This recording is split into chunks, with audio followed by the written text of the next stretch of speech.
कि जब आप बेयर रीडिंग करेंगे सेक्शन 38 की, तो बड़ा सिंपल कहता है कि where several persons are engaged और concerned in the commission of a criminal act, जहां पर एक से अधिक व्यक्ति इंगेज होते हैं या किसी क्रिमिनल एक्ट के कमीशन में जुड़े होते हैं, उनसे उसका रिश्ता है, कंसर्न्ड है, तो वो कहा है they may be guilty of different offences by means of that act.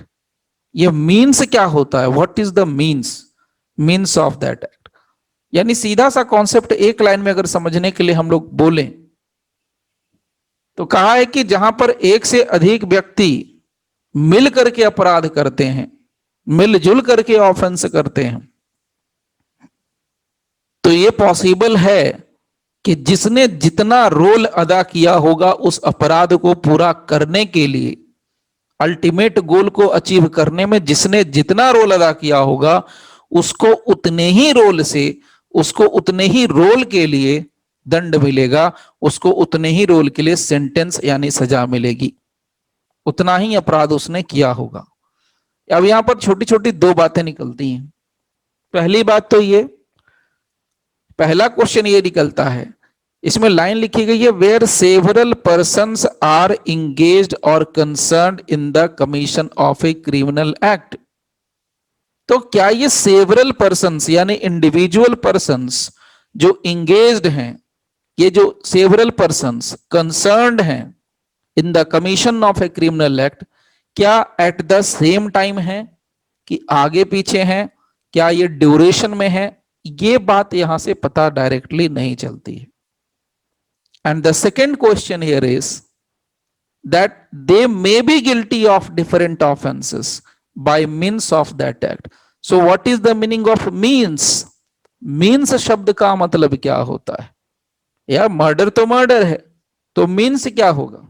जैसे भी आपको एग्जांपल दिया पी एच और बी वाला, पी और एच ने मिलकर के विक्टिम को पीट दिया, पीछे से बी भी गया बहती गंगा में हाथ धोने के लिए, उसने भी पीटा। तो यहां पर बी के लिए 304 पार्ट 2 और उनके लिए 302, तो ये तो सरासर नाइंसाफी है। What is the means? ये भी तो हो सकता है इवन दो देयर वाज, जैसा मैडम ने बोला उसी बात को हम लोग लेते हैं, यहां हम लोग भी अपनी बात रखेंगे, मेरी बात आपकी बात सबकी। हम लोगों ने ये देखा, मैडम ने भी इस बात को कहा कि there was a prior meeting of mind, so there was a prior meeting of mind between P and H, इसीलिए उसको सजा 302 के तहत मिलेगी। ठीक है जी, लेकिन ये पता कैसे चलेगा कि किसकी मार से वो मरा? ये भी तो हो सकता है कि पी और एच डंडे से पीट रहा था, पी और एच दोनों मिलकर डंडे से पीट रहे थे, बी गया इसने सीधा सीधा जाके फायरिंग कर दी। अब क्या होगा? उस हिसाब से तो फिर अगर देखा जाए इस सिचुएशन को, इस सर्कमस्टांसेस को देखा जाए तो फैसला तो गलत हो गया। उस हिसाब से अगर देखा जाए तो फैसला गलत हो जाएगा। 304 पार्ट 2 नहीं लगना चाहिए, 302 लगना चाहिए। हेलो, हाँ जी बोलिए मैडम। हाँ जी सर, आपने कहा था ना कि उसका इंटेंशन नहीं था लेकिन वो जानता था। हाँ जानता था तो और उन दोनों का मर्डर का इंटेंशन भी था। ठीक है, तो अगर गोली चलाई तो, अगर गोली चलाई तो क्या होगा? उस कंडीशन में हम लोगों को क्या समझना चाहिए? अगर उसी की गोली से मृत्यु हुई, मैं भी मान लेते हैं, हो सकता है आप लोग धीरे धीरे मार पीट रहे होंगे, उससे उसको कुछ होता नहीं होगा, जो मार खा रहा होगा वो बॉडी बिल्डर होगा, मारने वाला थोड़ा कमजोर होगा। प्रैक्टिकल सिचुएशन इसीलिए तो बोलता है कि fact and circumstances of the case, हर एक केस का फैक्ट और सर्कमस्टांसेज अलग अलग होता है। तो अगर बी ने जाके गोली मार दिया तो तब क्या होगा? सर 302 के लिए तो लेकिन इंटेंशन होना बहुत जरूरी है ना। अगर आप जान रहे हैं कि मृत्यु हो सकती है या फिर आपका ये इंटेंशन ही है कि आप उसे मारेंगे, तो दोनों में अंतर आ जाता है।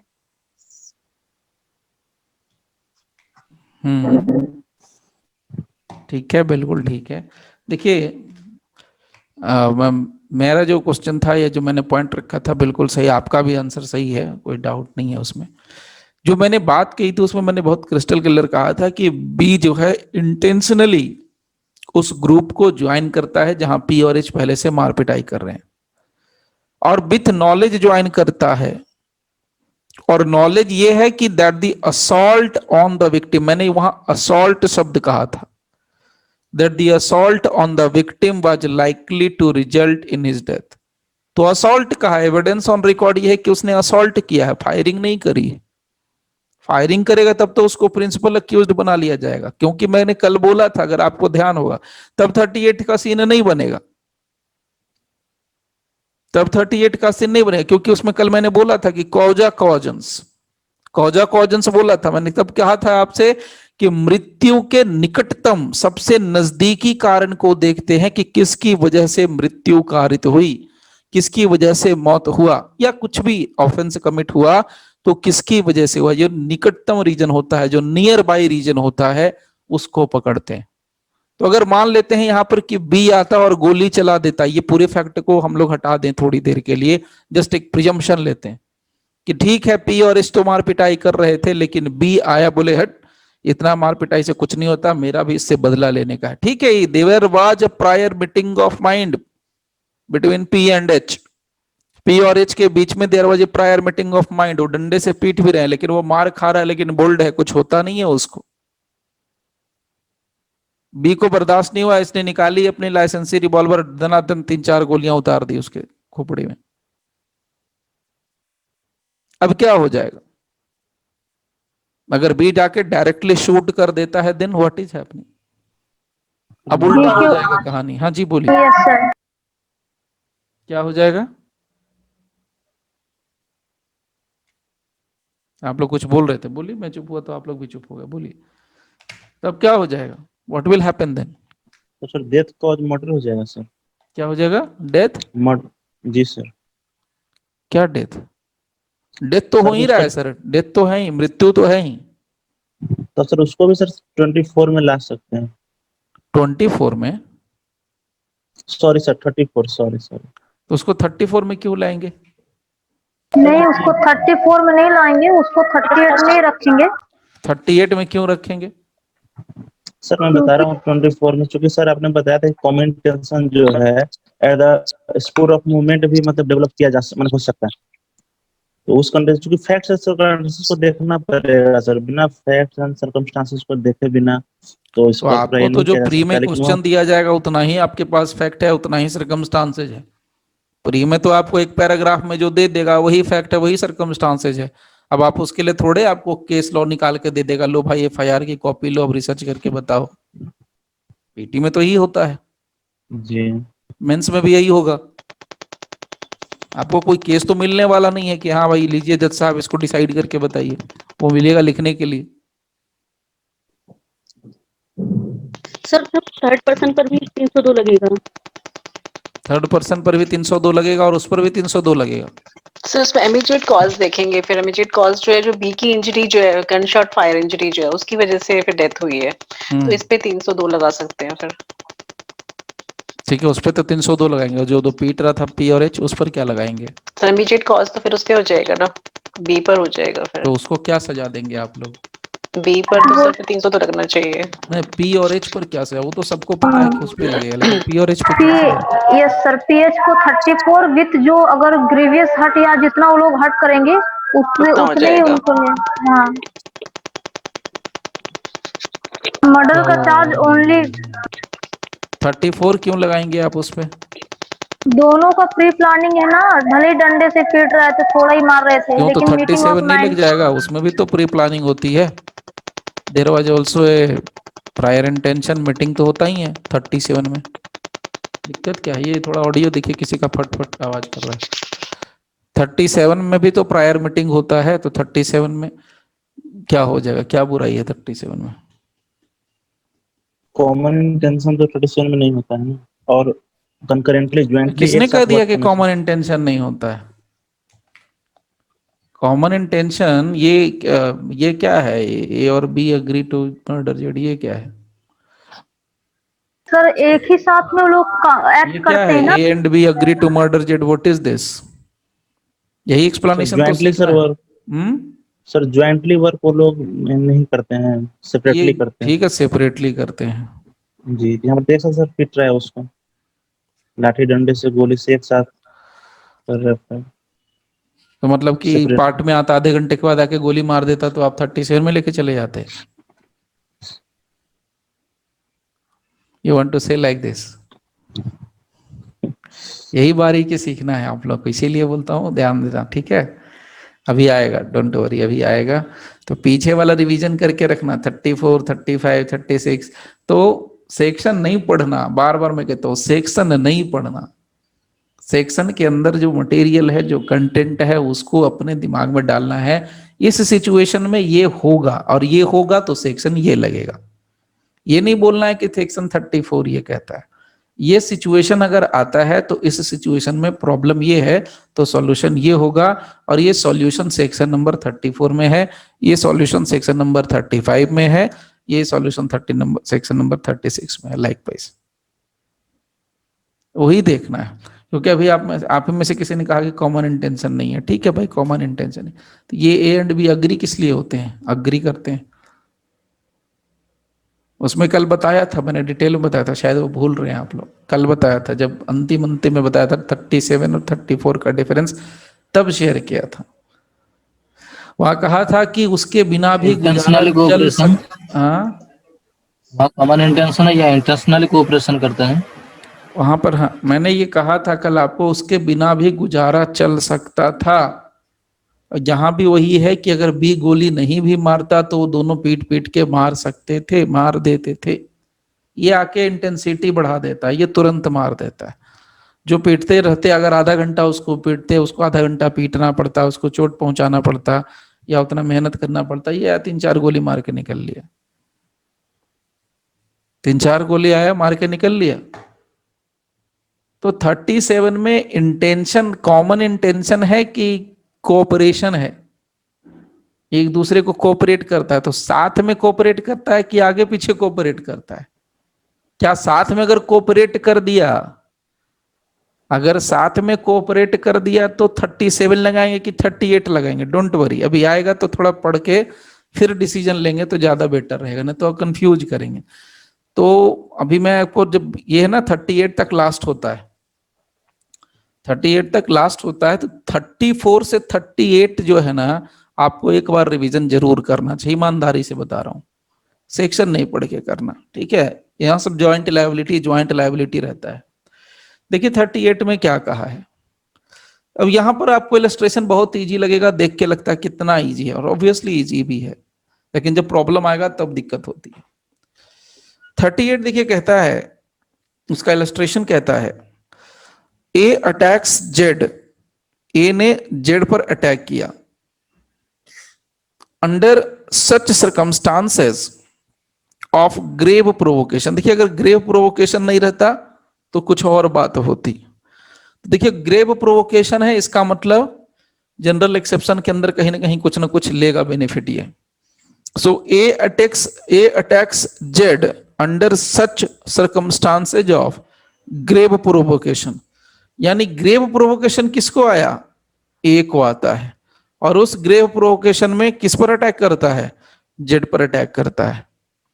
That his killing of Z would be, होगा, वार्निंग है, that his killing of Z, Z को जो मार दिया उसने, B only culpable homicide not amounting to murder, यानी हत्या नहीं है। एक लाइन आपने यहां सीख लिया, आपके काम की चीज, जो 299 और 300 में पढ़ेंगे वो यहां एक लाइन आपने तुरंत सीख लिया। अगर अभियुक्त जिसके ऊपर एलिगेशन है कि इसने मर्डर किया है, एलिगेशन है, आरोप है, लेकिन एविडेंस ऑन रिकॉर्ड ये बात साबित होती है, ध्यान से सुनना टेक्निकल बात, एविडेंस ऑन रिकॉर्ड ये बात साबित होती है कि मर्डर नहीं था। मर्डर के लिए कुछ ना कुछ प्री प्लानिंग होती है, इंटेंशन है, नॉलेज है। यहां क्या है? मर्डर नहीं है, यहां खुद ही कहता है कि ग्रेव प्रोवोकेशन था, प्रोवोक हो गया। जब कभी कभार देखते होंगे ना, दो लोग लड़ते हैं, ए और बी, मान लो दो लोग हैं, वो दो लोग भी, चलो ए और बी नहीं बोलते, एक्स वाई ले लेते हैं, एक्स और वाई दो लोग हैं और ये दोनों लड़ रहे हैं, किसी बात को लेके। एक्स बोलता है मारो ना, मारो, कितना मारना है, मारो, चलो मारो, चलो देखते हैं आज तेरे पास कितनी गोलियां, चलो चलो मार दो, मार दो, देख लेते हैं, तुम मार दो, मार दो, आज जो देखना है कर। वो उसको प्रोवोक कर रहा है। अब एक्स अगर वाई को प्रोवोक कर रहा है और वाई गुस्से में आकर के एक्स को मार देता है, तो ये नॉट अमाउंटिंग टू मर्डर की कैटेगरी में फॉल करेगा, क्योंकि नॉर्मल कंडीशन में हो सकता है वाई इसको नहीं मारता होता, लेकिन चूंकि इसने प्रोवोक किया एक्स ने वाई को, इसीलिए वाई ने इसको एक प्रोवोकेशन में मार दिया। सो वही सीन यहां पर है, जेड के प्रोवोकेशन की वजह से ए ने जेड को मार दिया और मर गया जेड। यही कहानी है, नॉट अमाउंटिंग टू मर्डर है, लेकिन हत्या नहीं है। हत्या कब होता, जब ये सोची समझी साजिश करके मारता होता, तब हत्या होता। सोची समझी साजिश नहीं है, ऑन द स्पॉट गुस्सा आया, ऑन द स्पॉट प्रोवोकेशन हुआ, उसकी वजह से मार दिया। Now B having ill will towards Z, एक बंदा है बी, उसको जेड से नफरत है। मैंने बहुत बार बोला कि एक ही बंदे से दो लोगों की दुश्मनी हो सकती है। तो B having ill will towards Z, B के लिए, बी जो है जेड के लिए इल विल रखता था। And intending to kill him, उसका इंटेंशन था मारने का। And not having when subject to the provocation, और बी के पास कोई प्रोवोकेशन नाम की चीज नहीं थी। यानी जेड के उकसाने से ए उकस गया था, ए बहकावे में था, ए में प्रोवोकेशन था, ए प्रोवोक्ड था, ए में गुस्सा था, बी में गुस्सा नहीं था। ए ने गुस्से में जेड पर हमला किया होगा, व्हाटएवर इट में भी। तो यहां पर वो कहता है कि जेड के कहने पर, जेड के भड़काने पर, जेड के उकसाने पर ए ने जेड पर हमला किया, लेकिन बी जो है उस पर कोई भी प्रोवोकेशन की बात नहीं आती है कि बी को कहीं से कोई भी प्रोवोक नहीं करता है। यानी जेड बी को प्रोवोक नहीं करता है, नहीं उकसाता है। यहां क्या लिखा है, असिस्ट, असिस्ट लिखा है, इस शब्द को पकड़ लेना, assists A in killing Z. तो assist A in killing Z, यानी जेड को मारने में ए की मदद करता है। हियर दो ए एंड बी दोनों ने मिलकर के जेड की मृत्यु कारित करी है, दोनों ने मिलकर जेड को मारा है, लेकिन बी मर्डर के लिए दोषी होगा और ए सिर्फ और सिर्फ कल्पेबल होमिसाइड के लिए होगा। यानी मर्डर नहीं है, culpable homicide not amounting to murder को ही सिर्फ कल्पेबल होमिसाइड या मानवबद्ध बोल सकते हैं आप। यहां पर ए है जो सिर्फ कल्पेबल होमिसाइड के लिए दोषी हुआ, और बी जो है मर्डर के लिए दोषी हुआ। अब ये टेक्निकल पार्ट आया, असिस्ट करता है। अब इससे रिलेटेड एक क्वेश्चन पूछा गया था, वो मैं आपको सीधा सीधा बताता हूं। सिविल जज का एग्जाम था, उसमें क्वेश्चन पूछा गया था, पूरी स्टोरी थी बकायदा, आपको पता है डीजीएस में स्टोरी बनती है। बड़ा अच्छा सा एक 2 पैराग्राफ का क्वेश्चन था, स्टोरी बना के पूछा था उन्होंने। हस्बैंड और वाइफ दोनों मिलकर के मूवी देखने जाते हैं। मूवी देखते देखते उनको, उनके बीच में किसी बात को लेकर डिस्प्यूट अराइज होता है, और दोनों लड़ते लड़ते थिएटर से बाहर आके रोड पर लड़ना शुरू करते हैं। ऑन दैट फॉर्चुनेट कंडीशन, उसी समय दुर्भाग्य बोलो या भाग्य बोलो जो भी है, उसी झगड़े के समय पर एक सो कॉल्ड गर्लफ्रेंड, जो हस्बैंड की एक्स गर्लफ्रेंड थी, पहले कभी रह चुकी थी, जिससे शादी नहीं कर पाई थी वो, यानी जो आदमी था वो उस लड़की से शादी नहीं कर पाया था, एक्स गर्लफ्रेंड, वो वहां पर प्रकट हो जाती है कहीं से।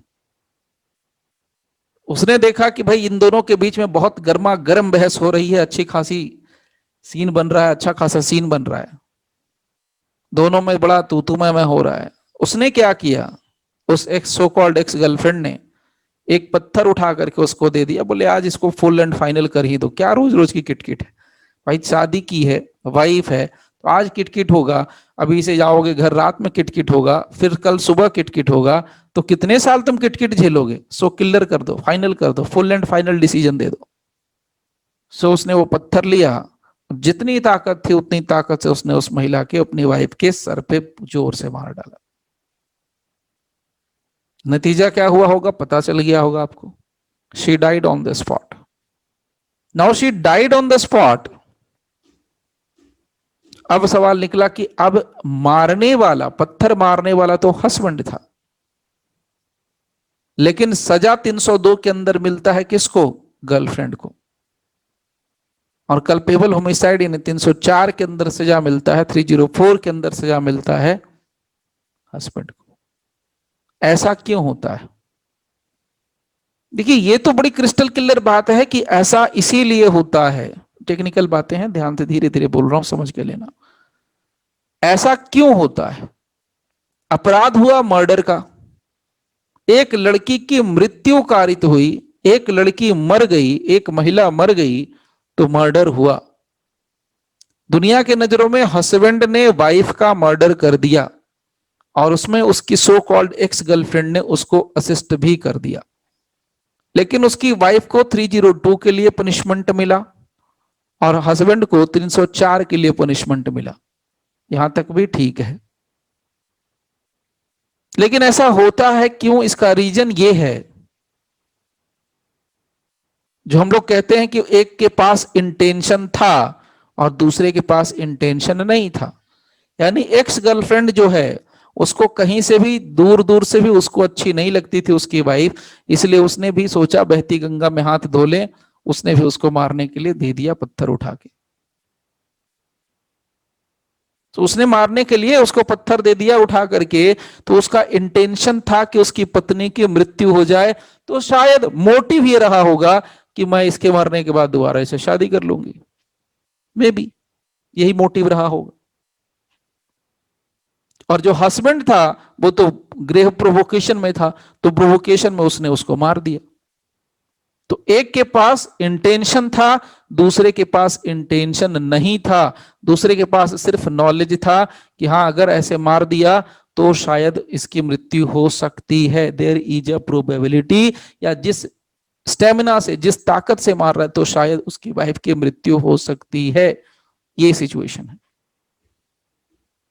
यानी कि एक ही अपराध को करने के लिए अगर एक आदमी इंटेंशन का इस्तेमाल करता है, एक ही अपराध को करने के लिए दूसरा आदमी नॉलेज का इस्तेमाल करता है या प्रोवोकेशन के अंदर अपराध कर देता है, तो उनको उनके नॉलेज और इंटेंशन, ध्यान से सुनना, नॉलेज और इंटेंशन की वजह से अलग अलग पनिशमेंट होगा। यानी एक ही अपराध को करने के लिए 2, 3, 4, 5, 6, 7, 8, 9, 10 जो भी पर्सन होंगे उनके बीच में, तो उनको उस अपराध को करने के लिए अलग अलग दंड मिलेगा, उनके इंटेंशन की वजह से, उनके नॉलेज की वजह से। उनके नॉलेज और इंटेंशन की इंटेंसिटी, उनकी ग्रेविटी, कितना नॉलेज उनके पास था, कितना इंटेंशन उसके पास था, उसके बेस पर उसको सजाएं मिलेगी। तो ये बात किसने कहा कि किसी भी पर्सन को उसके नॉलेज और उसके इंटेंशन के बेस पर ही तुमको सजा देनी है? ये नहीं कि एक लाठी उठाई और सबको लपेट दिया 302 के अंदर। नो, वो कहावत है ना, सब धन 22 पसेरी, वो नहीं करना है। लॉर्ड मैकॉले ने कहा कि जो जैसा करेगा वो वैसा भरेगा। इवन दो मर्डर हुआ, एक आदमी एक औरत की मृत्यु हो गई, तो जिसका जितना कंट्रीब्यूशन उसको उतनी ही सजा। तो कंट्रीब्यूशन कैसे देखे? इंटेंशन से। कंट्रीब्यूशन कैसे देखे? नॉलेज से।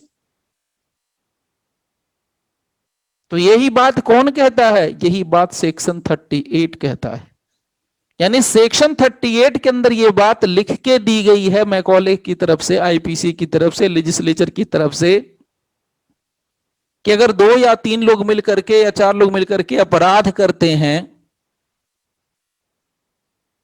2, 3, 4 लोग मिलकर के अपराध करते हैं और उनमें किसी का इंटेंशन, किसी का नॉलेज अलग अलग होता है उस अपराध को कंप्लीट करने के लिए, उस अपराध को फुलफिल करने के लिए, उस अपराध को कंप्लीट करने के लिए इंटेंशन अलग होता है, नॉलेज अलग होता है, तो उसको उसके नॉलेज और इंटेंशन की ग्रेविटी या इंटेंसिटी के बेस पर, उसी के आधार पर सजा मिलनी चाहिए।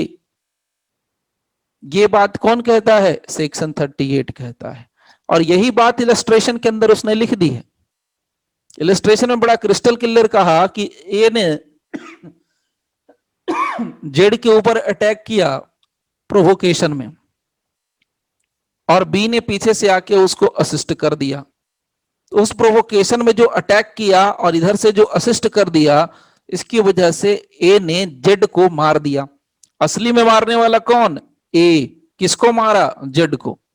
तो ऑन द स्पॉट घटनास्थल पर अगर दुनिया देख रही है कि किसने किसको मारा, तो ए ने जेड को मारा, ए ने जेड को मारा।